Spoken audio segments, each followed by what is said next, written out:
Proposal arguments, calling for change. Proposal arguments might be the easiest type of argument to understand because they are so clearly about change. However, they are easier to identify than to execute. Proposal arguments must do more than just suggest a change. They also need to prove why the suggested changes will be beneficial, detail courses of action, and address feasibility or the likelihood that the suggested change can actually be implemented. Proposal arguments call for direct action or a change in attitude or viewpoint. They are usually a response to a problem. They always focus on the future. And they center on the audience. What do you want the audience to think, feel, or often do as a result of reading or hearing your argument? You will need to do the following as part of a proposal argument. First, define a problem that needs a solution or describe a need that is not currently addressed. This should typically be done in the introduction and/or first body paragraphs. Here are some strategies for effectively establishing the problem. Paint a vivid picture of the problem or need. Show how the need or problem affects people, both those in the immediate audience and the general public. Underscore why the need or problem is significant and urgent. Explain why previous attempts to address the issue have failed. Most of these strategies involve making your audience care. This is where narrative is your strongest tool. If you want your audience to care about the problem, telling the story of someone who is affected by it is the best way to accomplish this goal. Once you've identified the problem and proven that it exists and is significant, then you're going to make a strong claim that addresses the problem or need. Your solution should be an action directed at the future. Most thesis statements will incorporate these elements, and they might even follow this structure. Person or group A should do action B because of reasons C, D, and E. So let's look at an example. The international community should make protecting coral reefs a priority because of the catastrophic and widespread consequences their destruction will bring. An argument focused on methods of implementation might incorporate by instead of because. Person or group A should do action B by doing X, Y, and Z.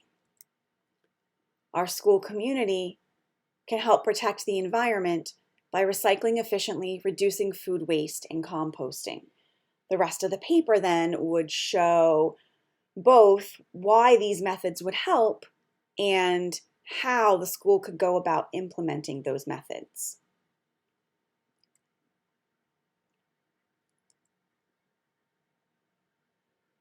This is what I was just saying. As part of your argument, you have to explain why your proposed solution will fix the problem or address the need.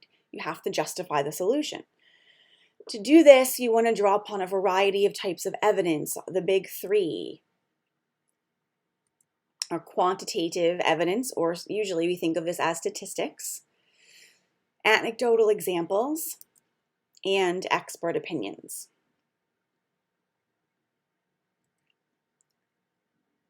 It's also really important to address feasibility in any proposal argument.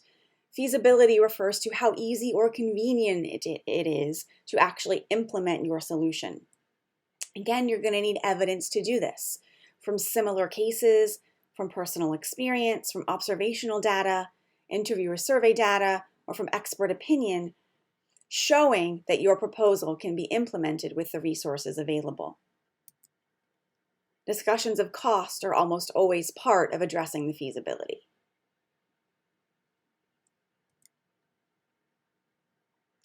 Now we're going to again look at a couple of student examples. The first is a paper that calls for some specific reforms to affirmative action.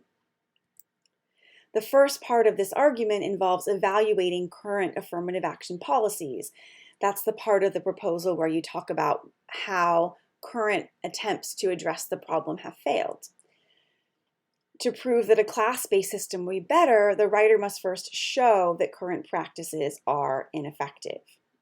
So let's take a look at his thesis. The current policy contains numerous loopholes, providing underserved advantages to affluent minority students, along with those who are able to discover blips of racial diversity within their family lineage. Class-based affirmative action would not only serve to provide an opportunity to students who truly require assistance, but also to take a stand against the disproportionality of wealth distribution in America. So you can see from how I've coded the thesis, the first part of his argument is really about evaluation. In fact, the very first paragraph, or the first body paragraph rather, of his paper is a definition argument. He has to define or explain what affirmative action is because the writer knows the audience might not be familiar with the specifics of the practice, even though they likely have heard of it. Once he's done those things, he moves into proving why a class-based system would solve the problems that he's identified. The second paper is about immigration, written in the context of, I believe, 2018, where in America we were having a lot of immigration debate. The ideas about building a wall and deporting immigrants were incredibly popular, in part because they were being put forth by the president. So this student takes that on. Here's his thesis. By blindly cheering on border walls and mass deportations, we as a nation neglect to consider the many benefits associated with immigration and undermine progress toward reform that can combine both the benefits of immigration regulation with the benefits provided by the immigrants themselves. So the first part of this argument explains and evaluates current immigration policies and practices. The bulk of this argument focuses on why we should welcome immigrants. After the first body paragraph, the next few paragraphs fully develop one of those reasons. We have a moral obligation, and the U.S. will benefit economically. The final body paragraph attempts to answer the question, how should we approach immigration?